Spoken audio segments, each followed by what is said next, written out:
título dessa mensagem de hoje é A Unidade na Mesa do Senhor. E a gente prossegue hoje com a série de exposições Unidade na Diversidade. Se você perdeu algum episódio, esse é o episódio de número 11. Você tem todos eles no Spotify ou no YouTube da PIB Central. Hoje nós vamos focar a partir do versículo 17 do capítulo. Mas eu quero dar uma síntese para você do que aconteceu nos versículos anteriores, do capítulo 11. O apóstolo ele traz uma orientação ali de ordem para a igreja durante o culto público. Ele ressalta o fato de que Cristo é o cabeça do homem e o homem é o cabeça da mulher. Mas entendam bem que ele fala acerca de autoridade e origem, e não de valor, porque ambos, homens e mulheres, têm o mesmo valor diante de Deus. Ele trata aqui de um problema pontual, onde mulheres de um passado duvidoso se converteram a Cristo. E para diferenciar essas mulheres das outras, das demais, foi orientado que elas usassem um véu para cobrir a cabeça. Lembram das sacerdotisas envolvidas na prostituição cultural que nós já vimos anteriormente? Pois bem, e assim toda mulher decente e honrada precisava usar o véu, que servia como um símbolo cultural de submissão à autoridade, mas também de decoro público. Porém, no culto, algumas delas não estavam usando o véu e falando demais também. E o apóstolo Paulo, ele diz que a postura dessas mulheres estava desonrando os homens e ele traz ali uma palavra de ordem para o culto público. Então eu te recomendo você ler o capítulo todo depois em casa. Mas vamos no texto de hoje, 1 Coríntios 11, do 17 ao 34. Acompanhe comigo na projeção ou na sua versão, diz assim a palavra do Senhor. Mas nisto que agora prescrevo, não posso elogiá-los, porque vocês se reúnem não para melhor, e sim para pior. Porque, antes de tudo, estou informado de que, quando se reúnem na igreja, existem divisões entre vocês. E eu, em parte, acredito que isso é verdade. E até necessário que haja partidos entre vocês, para que também os aprovados se tornem conhecidos entre vocês. Quando, pois, se reúnem no mesmo lugar, não é a ceia do Senhor que vocês comem, porque quando comem, cada um toma antecipadamente a sua própria ceia, e enquanto um fica com fome, outro fica embriagado. Será que vocês não têm casas onde podem comer e beber? Ou menosprezam a igreja de Deus e envergonham os que nada têm? Que posso dizer a vocês? Devo elogiá-los? Nisso certamente não posso elogiá-los, porque eu recebi do Senhor o que também lhes entreguei. Que o Senhor Jesus, na noite em que foi traído, pegou um pão e, tendo dado graças, o partiu e disse: Isso é o meu corpo, que é dado por vocês. Façam isso em memória de mim. Do mesmo modo, depois da ceia, pegou também o cálice, dizendo: Esse cálice é a nova aliança no meu sangue. Façam isso todas as vezes que o beberem em memória de mim. Porque todas as vezes que comerem esse pão e beberem o cálice, vocês anunciam a morte do Senhor até que ele venha. Por isso, aquele que comer o pão ou beber o cálice do Senhor indignamente, será réu do corpo e do sangue do Senhor. Que cada um examine a si mesmo, e assim coma do pão e beba do cálice. Pois quem come e bebe sem discernir o corpo, come e bebe para juízo de si. É por isso que há entre vocês muitos fracos e doentes, e não poucos que dormem, porque se julgássemos a nós mesmos, não seríamos julgados. Mas quando julgados, somos disciplinados pelo Senhor, para não sermos condenados com o mundo. Assim, meus irmãos, quando vocês se reunirem para comer, esperem uns pelos outros. Se alguém tem fome, que coma em casa, a fim de que vocês não se reúnam para juízo. Quanto às demais coisas, eu as ordenarei quando for aí. Bom, essa é a perícope de hoje. E, queridos, desde a infância, nós somos ensinados a seguir uma série de regras de etiqueta à mesa. Sentar-se direito, vai falar que você nunca ouviu ou disse isso para o seu filho, ou você nunca ouviu quando pequeno. Senta direito, olha a postura, tira o braço de cima da mesa. Então, sentar-se direito, usar os talheres corretamente, não falar de boca cheia, ou como que a gente fala isso lá em casa, né? Não falar de boca cheia, pedir licença. Então, essas lições, elas são repetidas com grande frequência por nossos pais, ou responsáveis, ou pode ser que nós falamos isso para os pequenos. No início, essas orientações, elas parecem apenas cobranças chatas ou restrições sem sentido para uma criança. No entanto, com o passar dos anos, nós percebemos que os modos à mesa, eles vão muito além do simples fato de comer. Eles funcionam como uma ferramenta essencial de socialização, demonstrando respeito, consideração e empatia pelas pessoas que compartilham a refeição conosco. Saber se comportar à mesa reflete nosso cuidado com o outro e facilita a nossa convivência em sociedade. Então vai muito além de bons modos. Na pauta para hoje, nos deparamos com um texto conhecido aqui da Ceia do Senhor, essa que acontecia durante a festa ágape, a festa do amor. Eu vou explicar mais essa festa adiante. Onde aqui os coríntios, eles estavam dando uma péssima aula de etiqueta social à mesa. Péssima. E acontece que essa não era qualquer mesa, e sim a mesa do Senhor. E nela estava acontecendo uma grande distinção social entre ricos e pobres. O momento que deveria demonstrar que a cruz derrubou as barreiras sociais estava, na verdade, erguendo muros ainda mais altos. A mesa do Senhor, ela não tolera egoísmo social. Ela exige alinhamento das nossas relações para que a unidade na diversidade seja uma realidade visível. E Paulo, ele se mostra profundamente preocupado com tal prática e ele argumenta energicamente contra ela.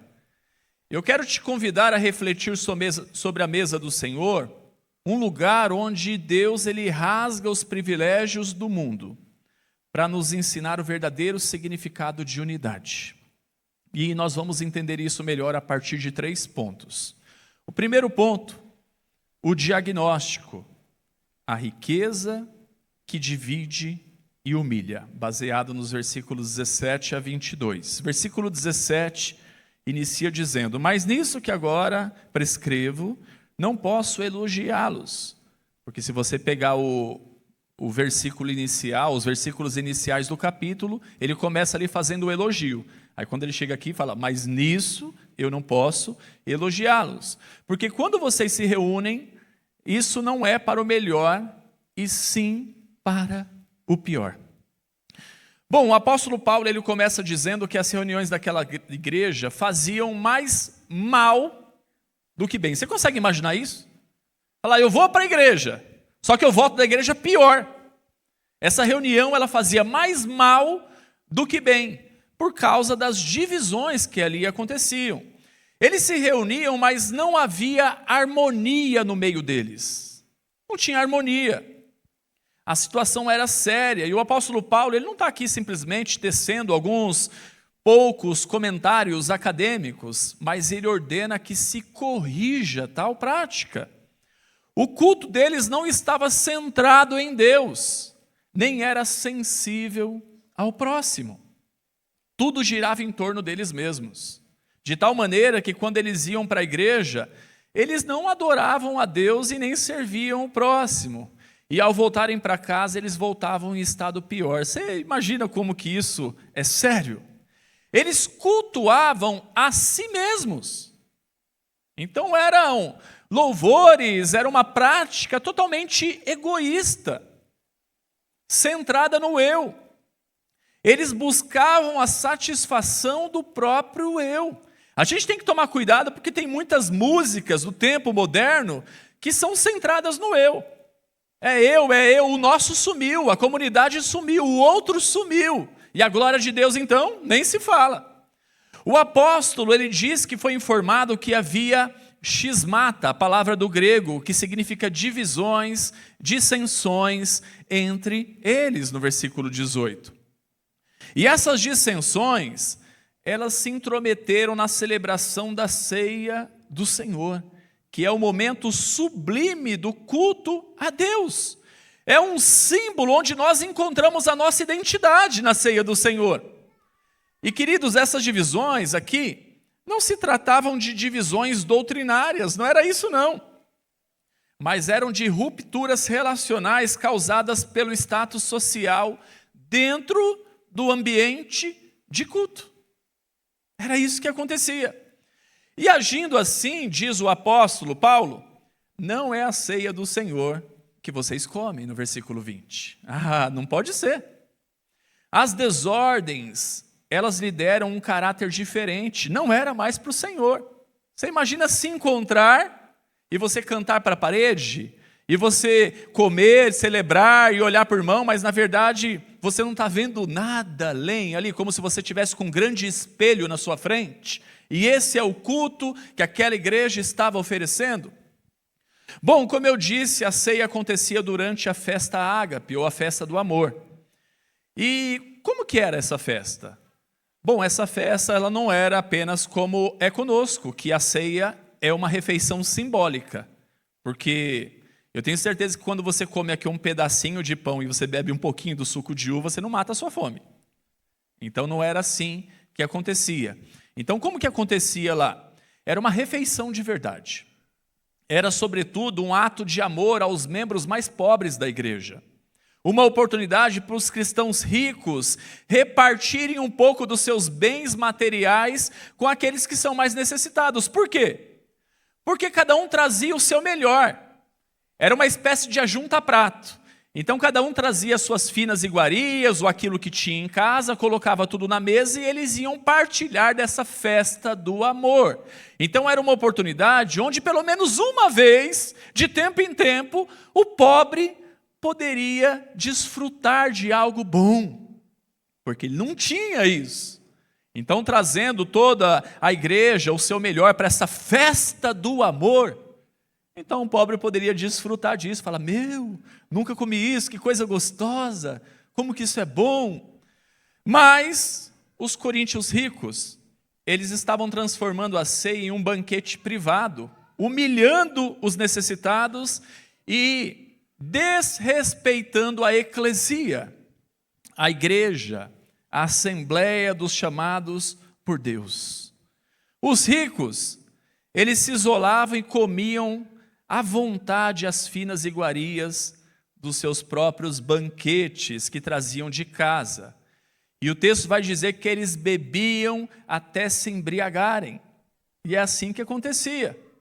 Dizem os comentaristas que os ricos chegavam antes. Eu sou rico mesmo, eu sou patrão, sabe como que é? Sou dono do meu tempo, eu não bato cartão. Então os ricos chegavam antecipadamente. Mas os escravos, ou os mais pobres, muitas vezes eles estavam lá, trabalhando. E com isso eles chegavam mais tarde. E aí, do outro lado então ficavam os pobres, que não tinham muitas vezes nem condições de trazer alimento de casa, e eles passavam fome. Você imagina que é você chegar para um jantar e não ter mais comida? Imagina.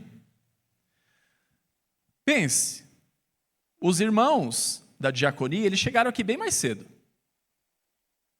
Eu conversei com eles, eles chegaram aqui antes das 8. Eles vieram até de ônibus, porque não dava para poder chegar aqui hoje. Atravessaram ali no meio de um comboio e vieram aqui para poder preparar a mesa do Senhor. Já pensou, se você chega aqui, você encontra essa mesa do Senhor, só que só com restos? Já beberam tudo, só tem farelo de pão. Como que você se sentiria? Você chegou hoje para a ceia do Senhor, mas não tem mais. É o que estava acontecendo ali, só que numa proporção muito maior, porque era a refeição. Os de Corinto, eles valorizavam as pessoas pela grife da roupa que usavam, pelo título que as pessoas possuíam e pela posição que as pessoas ocupavam na sociedade. O status social das pessoas dividia a igreja. Eles não tinham uma só alma, um só coração, um só sentimento, um só propósito.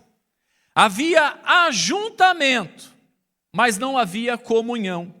Havia união, mas não havia unidade, porque essas coisas diferem. O Leon Morris, no seu comentário bíblico, ele disse: em vez da comunhão ser um ato eminentemente edificante, estava tendo um efeito dilacerante. Queridos, e depois de toda essa atitude odiosa de preconceito e de desamor, a ceia do Senhor era celebrada no final. Então eles participavam da festa do amor, aí quando acabou ali, bom, irmãos, agora vamos celebrar a ceia do Senhor. Então depois de tudo isso, dessa festa do amor, da festa ágape, é onde eles iam celebrar a ceia do Senhor. E essa que apontava para a oferta sacrificial de Cristo. Olha só que contraste. Pensa nisso. A atitude deles não era compatível com a celebração da ceia do Senhor. Porque agindo dessa forma, eles estavam desprezando a igreja de Deus. Deus se entregou para o seu povo e eles estão escolhendo quem faz parte desse povo. É isso que eles estão fazendo. E Paulo, ele está aqui combatendo o perigo do ritualismo. Eles tinham o ritual, mas não a essência representada pelo ritual. Deus está mais interessado na sinceridade do coração do que em rituais. Muito mais. E é possível assentar-se para celebrar a ceia do Senhor, comer o pão e beber o vinho, e ainda assim não ter usufruído das bênçãos da comunhão da mesa do Senhor. Por quê? Porque a motivação pode estar errada. Sim. Queridos, se participarmos do culto, assentando-nos ao redor da mesa do Senhor, e não refletirmos o significado da ceia, e ainda assim desprezarmos os nossos irmãos, então esse ritual ele se torna desprovido de valor. Desprovido de valor. Deus ele não se impressiona, a gente tem que entender bem isso. Deus não se impressiona com rituais pomposos. Ele quer a verdade no íntimo dos seus. O cerimonialismo é um grande perigo. Deus ele não se impressiona com os nossos ritos e cerimônias. Ele vê o nosso coração. Então, no momento da ceia, ele não quer saber se tem uma sincronia, se tem uma ordem, como que aconteceu, se você falou a palavra certa. Não é isso que ele se importa. O que ele se importa é de olhar no meu e no seu coração e ver verdade ali. É isso que ele se importa. E assim nós adentramos no segundo ponto, o padrão. O nivelamento pela graça do sacrifício, versículos 23 a 26. E aqui o apóstolo Paulo diz assim no versículo 23, na parte A: porque recebi do Senhor o que também lhes entreguei. Queridos, a tradição, portanto, era o ensino oral de Paulo. O evangelho que ele recebeu de Deus e transmitiu à igreja, e essa guardou e observou. Quando está dizendo que ele recebeu do Senhor, não necessariamente quer dizer que Deus fez soar a voz dele, e desceu, falou com ele, falou, faz desse jeito. Porque pode muito bem a igreja ter ensinado e ali ele ter passado adiante. Porque todas as vezes que a igreja ministra algo, é o Senhor que está ministrando para a igreja. E aí, ele recebeu do Senhor o que também entregou. Hoje o ensino ele não está mais fundamentado no ensino oral. porque nós temos as Escrituras sagradas, a palavra completa em nossas mãos, e muito acessível. Talvez você tenha mais do que uma Bíblia. E se não tem a Bíblia, tenho certeza que você tem acesso pelo celular. Nós temos a palavra de Deus completa, mas acontece que muitas pessoas confundem tradição com tradicionalismo, e muitas vezes uma igreja tradicional, ela é até tida em tom pejorativo pelas demais. E é totalmente diferente tradição de tradicionalismo. Totalmente diferente. O Hernandes Dias Lopes, ele disse o seguinte: olhe isso com viés na ceia. A tradição é a fé viva das pessoas que já morreram. E o tradicionalismo é a fé morta das pessoas que ainda estão vivas. Está entendendo? Queridos, nós vivemos a tradição ou o tradicionalismo? Diante da ceia, nós devemos nos perguntar isso. Versículo 23 e 24, o apóstolo Paulo diz: porque eu recebi do Senhor o que também lhes entreguei. O quê?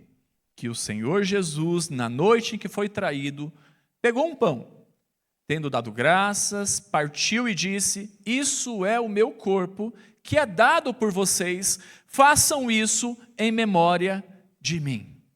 Então essa é a ordem, aquilo que ele recebeu, que ele deveria passar adiante, e passou. Bom, dentro desse ponto, nós estamos no segundo ponto dessa mensagem, nós veremos a ceia do Senhor a partir de duas perspectivas. A primeira perspectiva é que a ceia nos leva a olhar para trás, para a cruz de Cristo, para aquilo que Ele fez por nós. E assim, na ceia, nós temos o pão que nos une. Porque para corrigir o erro, Paulo ele resgata o que Jesus fez na noite em que foi traído, mostrando que a liturgia da mesa aponta para uma entrega mútua. Então, ele está falando algo que ele já tinha dito anteriormente. Só que ali ele fala mais uma vez. Sabe o óbvio que precisa ser dito? É o que está acontecendo aqui. Eles já tinham ciência disso. Mas fala assim, peraí, deixa eu falar de novo, porque acho que eles não entenderam bem. A palavra no original em destaque aqui é klao, que significa partir ou quebrar em pedaços. O pão único é partido para ser distribuído a todos. É o que o apóstolo está ensinando. Ao participarmos do mesmo pão partido, nós declaramos que somos igualmente dependentes do mesmo sacrifício. Não há pedaço maior ou pedaço melhor. Não há. Queridos, nós não podemos nos assentar à mesa sem olhar para o sacrifício de Cristo. Não podemos. Celebrar a ceia é proclamar a morte do Senhor. Se a cruz nivelou a todos nós, como pecadores necessitados da graça de Deus, a mesa ela deve expressar esse nivelamento social e cultural absoluto. Se diante da mesa eu me sinto melhor do que o meu irmão, isso é muito sério. Isso é muito grave. A ceia do Senhor está centralizada na morte expiatória de Cristo e no seu sacrifício vicário. A cruz de Cristo e não o egoísmo humano está no centro dessa celebração. A ceia é do Senhor. Você entende isso? Não é a ceia da igreja. Não é a ceia do pastor, e nem é a sua ceia, é a ceia do Senhor. Só que eles estavam fazendo naquele momento como se fosse o momento deles. O sangue de Cristo é o selo da nova aliança. Por meio dele, Deus perdoa os nossos pecados e nos salva da ira vindoura. Bom, enquanto a primeira perspectiva nos leva a olhar para trás, para aquilo que Cristo fez na cruz do Calvário, a segunda perspectiva nos leva a olhar para frente, para trás e agora para frente, ou seja, para aquilo que ele fará por nós. Porque no versículo 26 diz assim: porque todas as vezes que vocês comerem esse pão e beberem o cálice, vocês anunciam a morte do Senhor até que ele venha. Então tem um evangelismo presente, porque nós estamos anunciando a morte do Senhor, mas também tem uma promessa, até que ele venha. Queridos, Paulo introduz uma dimensão de tempo que é fundamental aqui. A ceia não é apenas um memorial focado no passado, a morte na cruz, mas é uma profecia também focada no futuro, a volta de Cristo. Há um clima de expectativa em toda a celebração da ceia do Senhor. Frederic Louis Godet, ele diz o seguinte: a ceia do Senhor é o elo entre suas duas vindas, o monumento de uma, a garantia de outra. Percebe onde que a ceia se coloca? Queridos, a ceia do Senhor, ela funciona como um ensaio geral para as bodas do Cordeiro, que está lá descrito em Apocalipse 19. Então a gente está ensaiando. Sabe como a gente ensaia para as coisas na vida? A gente está ensaiando para aquele momento futuro. É isso. No reino de Deus consumado, as pessoas de toda tribo, língua, povos e nações se assentarão juntas à mesa do Senhor. Portanto, a nossa postura na mesa hoje, ela deve refletir a realidade do céu amanhã. Entende como isso é sério? A nossa postura hoje deve refletir a realidade do amanhã. E se assim, se na eternidade nós viveremos em perfeita unidade na diversidade, sem divisões de classes, raça ou status, como que nós podemos tolerar divisões na igreja hoje? Como podemos tolerar divisões na igreja hoje? Quando a igreja em Corinto excluía os mais pobres, ela estava anunciando uma mentira sobre o futuro de Deus. Ao celebrarmos a ceia em unidade, nós estamos trazendo um pedaço do céu para o presente.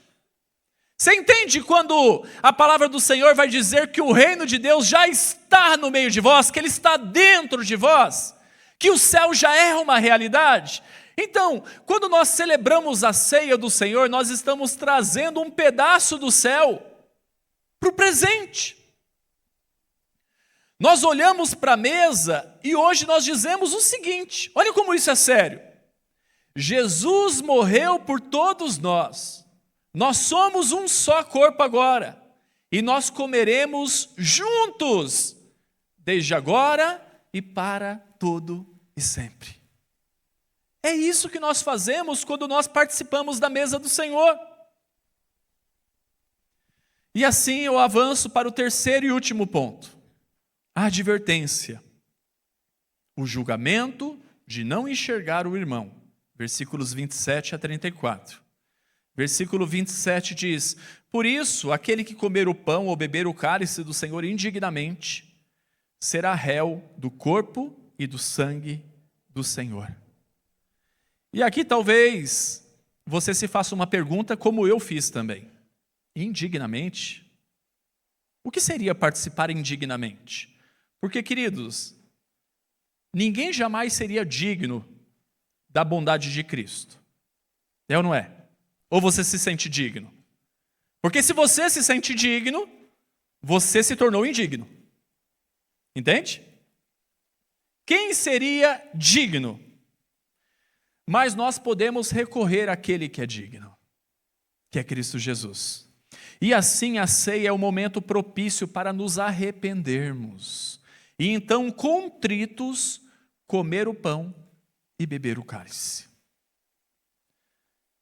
Queridos, o momento da ceia, ele deveria ser um momento que a gente se derramasse diante de Deus, enxergando a nossa miséria. que a gente se derramasse e se enchesse de tamanha gratidão, porque o amor de Deus nos acolheu. O problema é quando a gente banaliza e torna isso comum, normal. A gente já não enxerga mais o significado disso. A gente já não enxerga mais as implicações disso. Eu acredito que dignamente é participar com fé. Fazer desse rito e da vida que sejam para a glória de Deus, em gratidão e entrega. E o contrário disso seria sem fé, sem gratidão, mecânico, sem Cristo, sem levar em conta os irmãos. E isso é condenável. E pior, faz com que aquele que assim participa, ele seja réu do corpo e do sangue de Cristo. Nossa, como isso é pesado, né? Sim, é muito pesado. E por que réu do corpo e do sangue de Cristo? Porque fatalmente está matando a unidade do corpo de Cristo. Se você participa fazendo todas essas distinções malignas, maldosas no seu coração, você está se tornando réu do corpo de Jesus. Você está matando Jesus. Porque quem é o corpo de Jesus hoje? É a igreja. Será que nós percebemos como isso é sério? Tem algo que eu enxergava, já enxerguei, talvez você também já enxergou, e eu nunca mais vi acontecendo. Porque onde junta a gente tem briga, não tem? Ou você não briga com ninguém? A gente briga até dentro de casa. Onde junta a gente tem briga. Você já enxergou no momento da ceia, onde alguém sai do lugar, vai lá abraçar e chorar, e pedir perdão para o outro, e se reconciliar? Você já enxergou isso? Eu lembro uma vez de uma ceia que eu participei, lá no início da minha conversão, que na hora Deus me trouxe à memória algo que eu tinha feito. A pessoa não estava ali na igreja, mas eu saí, eu fui correndo procurar aquela pessoa e pedir perdão para aquela pessoa. E pior, eu me julgava sendo a vítima da situação.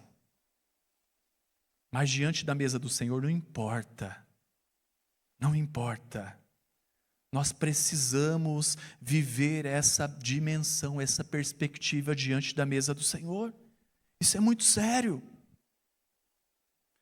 Mas assim como foi no ponto passado, onde dentro dele nós vimos duas perspectivas da ceia do Senhor, essas que nos levaram a olhar para trás e depois para frente, dentro desse ponto eu também vou trazer duas perspectivas da ceia do Senhor. E assim nós vamos entender melhor como não ser réu do corpo e do sangue do Senhor. A primeira perspectiva é que a ceia nos leva a olhar para dentro. Então olhamos para trás, olhamos para frente, agora nós devemos olhar para dentro, para a forma que participamos dela, para a nossa própria vida. O versículo 28 diz que cada um examine a si mesmo, e assim coma do pão e beba do cálice. Queridos, a recomendação aqui não é assumirmos uma postura de juiz em relação aos nossos irmãos. E talvez a gente é hábil nisso. Você sabe alguma coisa que aconteceu, alguém que está pisando na lama, nadando na lama, aí naquele momento você começa a olhar para o lado e fala, deixa eu ver se vai participar da ceia. Ah, olha só, cara, não tem temor nenhum. Misericórdia, Senhor. Quem nunca? Queridos, não é isso. Nós somos convidados a olhar para nós mesmos, nos examinarmos minuciosamente, enxergarmos o miserável que Cristo amou até o fim. Querido, volte a sua atenção para você mesmo. Examine você mesmo. Julgue você mesmo. Investigue o seu coração. Analise a sua vida. Essa é a recomendação aqui.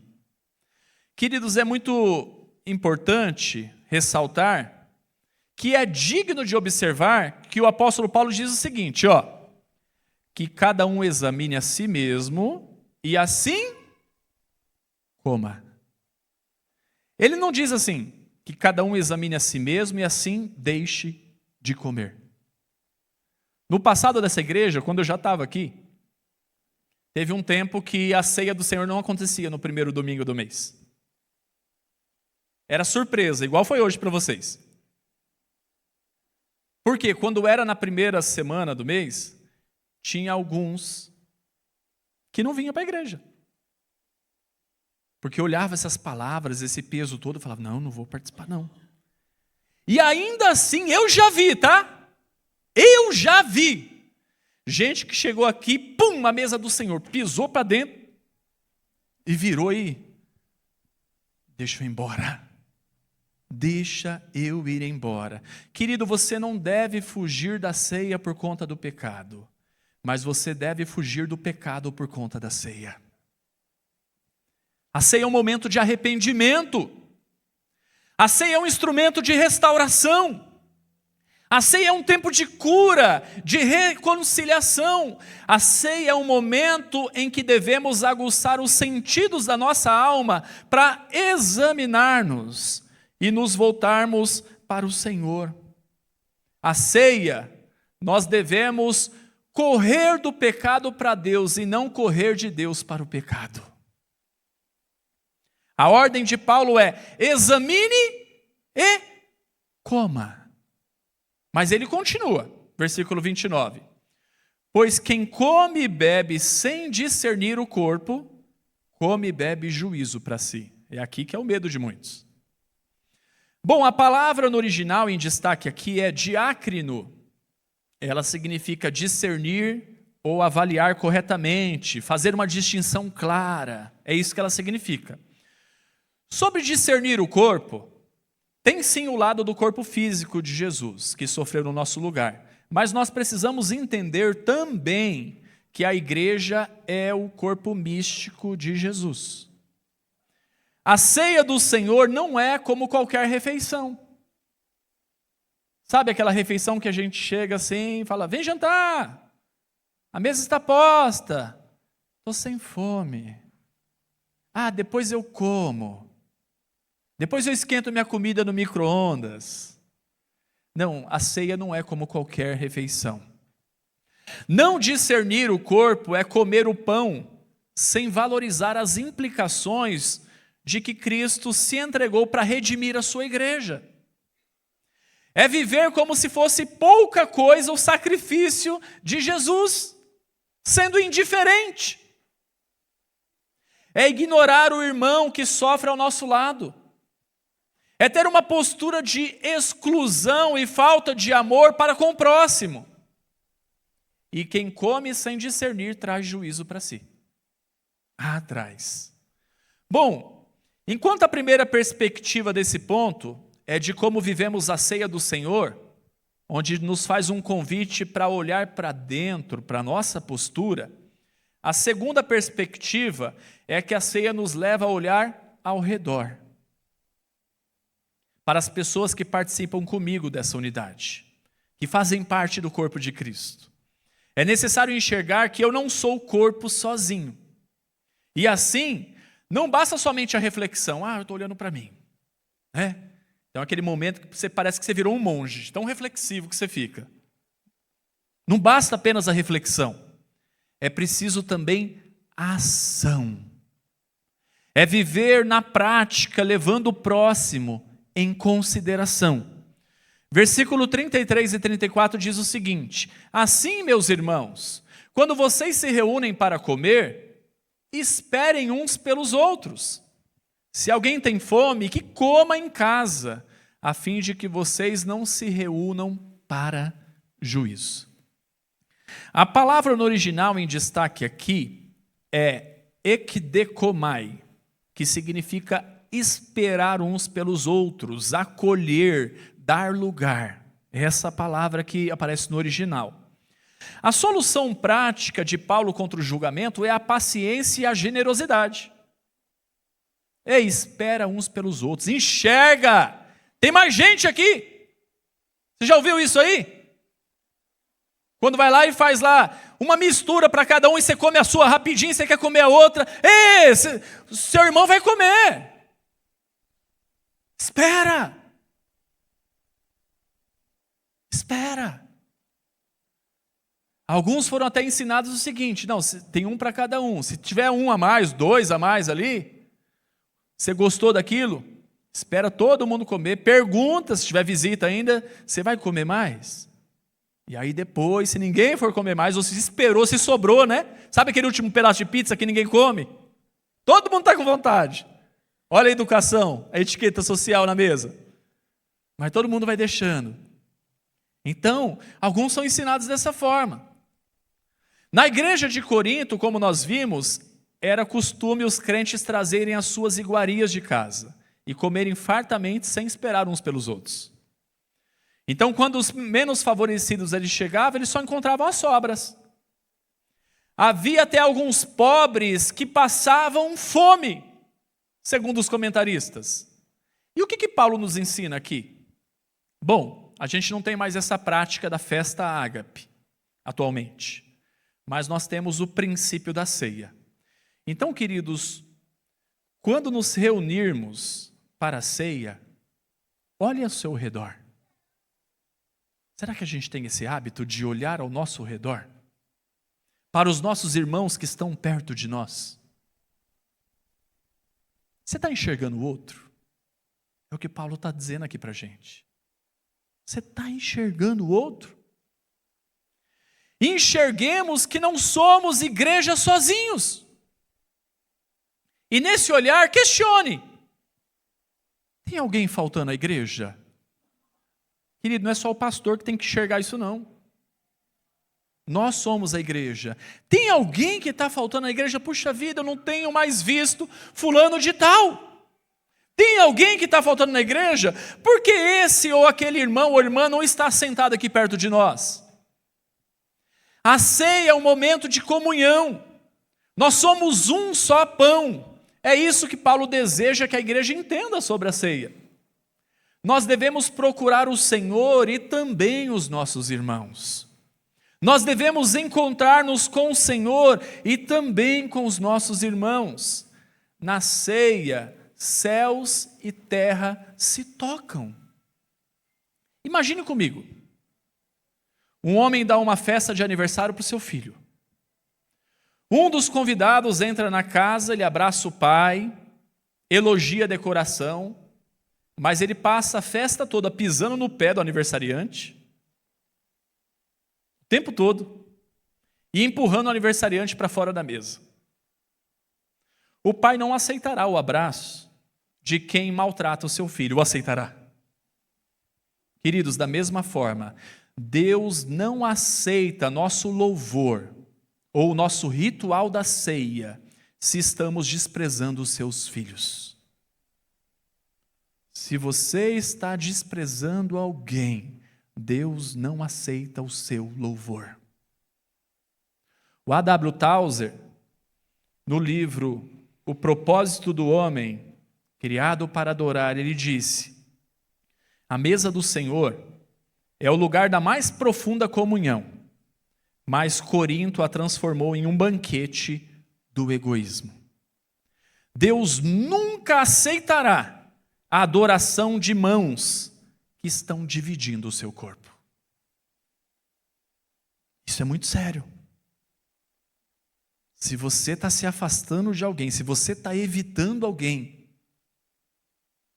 o que a palavra de Deus nos diz é que Deus não aceita o seu louvor. Não tem adoração aí. A mesa do Senhor é o manifesto visual da unidade na diversidade. Ela prova que a igreja não é um clube de pessoas parecidas, mas uma família de pessoas diferentes unidas pelo mesmo sangue, o sangue de Jesus. Se o sangue de Jesus não é suficiente para unir o seu coração com o coração do teu irmão, você tem um coração de pedra que precisa ainda ser quebrado, transformado. Que cada um examine a si mesmo e assim coma do pão e beba do cálice.